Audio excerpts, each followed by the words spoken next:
2012년 10월 9일 파키스탄 스왑밸리의 오후는 평소처럼 흙먼지가 자욱했습니다. 학교 수업을 마친 말랄라와 친구들이 스쿨버스에 올라탔습니다. 낡은 버스가 좁은 길목에 들어서자 엔진 소리가 멈추며 덜컹거리는 진동과 함께 차가 멈춰섰습니다.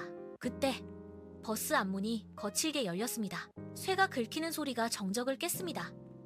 총기를 든 남자가 버스 안으로 들어왔습니다. 그는 아무 말도 하지 않았습니다. 그저 차가운 금속 총구를 학생들을 향해 천천히 돌렸습니다. 버스 안의 공기가 얼어붙었습니다. 아이들은 숨소리조차 내지 못한 채 굳어버렸습니다. 남자가 총구를 겨눈 채 단 한마디를 던졌습니다. 말랄라가 누구냐? 버스 안은 죽은 듯 고요했습니다. 말랄라는 창밖의 흙먼지를 보던 시선을 거두고 천천히 자리에서 일어섰습니다. 시간은 1997년으로 거슬러 올라갑니다. 스왑밸리에 말랄라가 태어났을 때 마을 사람들은 아버지 지아우딘에게 딸을 낳은 것을 위로하며 고개를 숙였습니다. 그곳의 관습은 딸의 탄생을 기쁨이 아닌 짐으로 여겼습니다. 하지만 지아우딘은 달랐습니다. 그는 갓 태어난 딸의 이름을 슬픔에 잠긴 자라는 뜻의 말랄라라고 지었습니다. 그는 비탄을 딛고 일어서라는 의지를 담아 딸의 작은 손을 꽉 잡았습니다. 그는 딸을 집안에 가두는 대신 자신이 직접 세운 학교로 이끌었습니다. 먼지 쌓인 책을 펼쳐 보이고 글자를 가리키는 손가락 끝에 힘을 실었습니다. 지아우딘은 딸의 눈을 맞추며 말했습니다. 너는 세상을 바꿀 목소리를 가질 것이다. 그는 학교의 낡은 문을 열고 딸과 함께 교실을 향해 걸음을 옮겼습니다. 그것은 단순한 등교가 아니었습니다. 관습의 벽을 허물고 교육이라는 새로운 길을 내딛는 첫 번째 발걸음이었습니다. 2008년 스왑밸리의 하늘이 검은 연기로 뒤덮였습니다. 탈레반이 마을을 장악했습니다. 그들은 여학생들의 등교를 금지했고 학교마다 기름을 붓고 불을 질렀습니다. 교실 창문이 깨지고 책장이 무너져 내리는 소리가 마을을 채웠습니다. 11살 말랄라는 매일 아침 집을 나설 때마다 숨을 죽였습니다. 그녀는 눈에 띄지 않기 위해 평범한 일상 속으로 자신을 숨겼습니다. 가방 속에는 교과서를 깊숙이 밀어넣고 서두르지 않는 걸음으로 골목을 지났습니다. 길목마다 탈레반의 초소가 세워졌고 총을 든 감시자들이 매서운 눈으로 지나가는 이들을 훑었습니다. 말랄라는 고개를 숙인 채 그들의 앞을 지나쳤습니다. 심장이 갈비뼈를 때리는 소리가 귓가에 울렸지만 그녀는 멈추지 않았습니다. 그녀는 학교를 향해 좁고 어두운 뒷길을 택했습니다. 불타버린 학교 건물 잔해 사이를 지나 아직 불길이 닿지 않은 교실로 향하는 그녀의 발걸음은 매일 더 단단해졌습니다. 공포가 마을을 집어삼킬수록 그녀는 책을 더 꽉 움켜쥐었습니다. 말랄라는 어둠 속에서 타자기를 두드리는 대신 낡은 공책 위에 연필을 꾹꾹 눌러 썼습니다. BBC에 보내는 익명일기는 탈레반이 저지르는 만행을 낱낱이 기록하는 증거였습니다. 그녀는 매일 밤 창문을 닫고 문틈으로 새어나오는 빛을 가린 채 글을 썼습니다. 문장마다 마을의 공포와 학교를 잃은 아이들의 울음이 배어 있었습니다. 일기가 세상에 알려지자 탈레반의 감시는 더욱 노골적으로 변했습니다. 마을 곳곳에 그녀를 지목하는 협박전단이 붙었고 거리에서는 총소리가 잦아졌습니다. 하지만 말랄라는 움츠러들지 않았습니다. 그녀는 교실에 앉아 책을 더 높이 펼쳤습니다. 쉬는 시간마다 친구들에게 교육의 권리를 말했고 집으로 돌아가는 길에는 더 큰 목소리로 외쳤습니다. 우리는 배울 것입니다.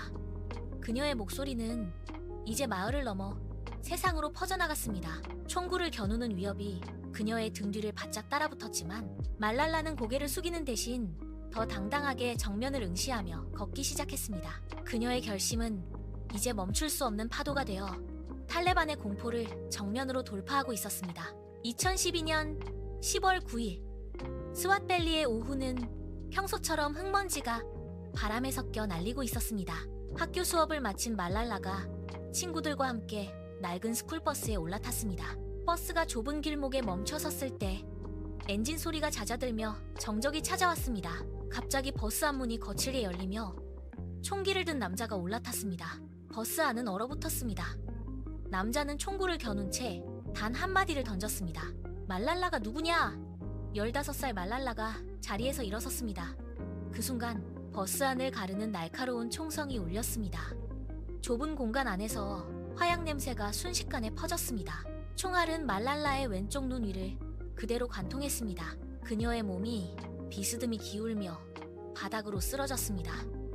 버스 안의 아이들은 비명을 삼킨 채 굳어버렸고 정적을 깬 총구의 불꽃은 순식간에 그녀의 일상을 무너뜨렸습니다. 비극적인 소식은 흙먼지보다 빠르게 마을을 넘어 전 세계로 퍼져나갔습니다. 총성이 멈춘 자리에는 차가운 금속 탄피와 흩어진 책들만이 남았습니다.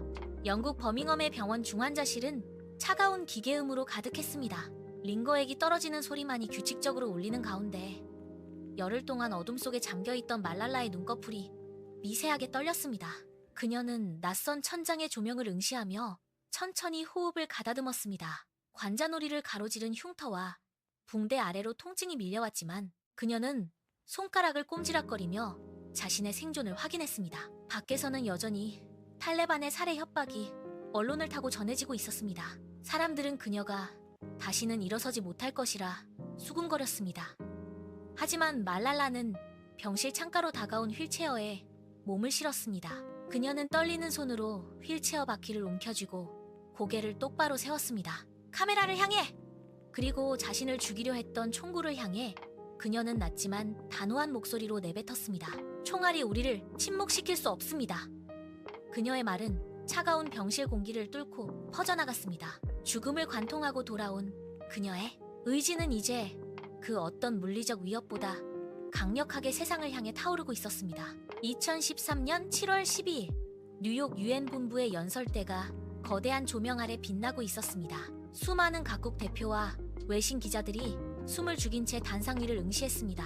말랄라가 천천히 단상 중앙으로 걸어나갔습니다. 그녀는 마이크 앞에 서서 조명을 정면으로 마주했습니다. 수천 개의 카메라 셔터 소리가 총성처럼 울렸지만 그녀는 미동도 하지 않았습니다. 그녀는 단상 아래를 내려다보며 자신을 겨눴던 총구를 기억하듯 단호하게 입을 열었습니다. 그들은 총알로 나를 죽이려 했습니다. 하지만 보십시오. 나는 여기 살아 있습니다. 그녀의 목소리는 연설장 벽면을 타고 전 세계로 송출되었습니다. 정적이 흐르던 회의장은 이내 우레와 같은 박수 소리로 가득 찼습니다. 각국 대표들이 자리에서 일어나 그녀를 향해 고개를 숙였습니다. 총알로 꺾으려 했던 한 소녀의 의지가 이제 전 세계를 연결하는 가장 강력한 증거가 되어 울려 퍼졌습니다. 그녀는 펜을 쥔 손을 높이 들어 올렸고 그 동작 하나하나에 전 세계가 경의를 표했습니다.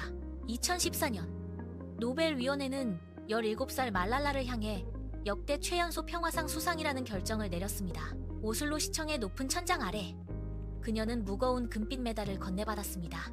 메달의 차가운 금속 질감이 그녀의 손바닥에 닿았습니다. 그녀는 메달을 들어 올리는 대신 주머니에서 펜 한 자루를 꺼내어 단상 위에 올려놓았습니다. 잉크가 묻은 펜촉이 조명을 받아 반짝였습니다. 그녀는 단상 아래 수많은 사람들을 응시하며 말했습니다. 한 명의 아이, 한 명의 선생님, 한 권의 책, 그리고 한 자루의 펜이 세상을 바꿀 수 있습니다. 연설이 끝나고 그녀가 단상을 내려오자 전 세계의 학생들이 각자의 책을 펼치기 시작했습니다. 종이 위로 펜이 지나가는 사각거리는 소리가 들려왔습니다. 교실의 책상마다 펜이 놓였고 닫혀있던 책들이 일제히 열렸습니다. 그녀는 총구 앞에서 펜을 선택했고 그 선택은 전 세계 수백만 아이들의 손에 책을 쥐어주었습니다. 당신은 학생으로 시작했지만 이제 세상 모든 이들에게 용기를 가르치는 진정한 선생님이 되었습니다. 펜 한 자루가 그어나간 변화에서는 이제 멈추지 않고 미래를 향해 뻗어나갑니다. DR 선생님이었습니다.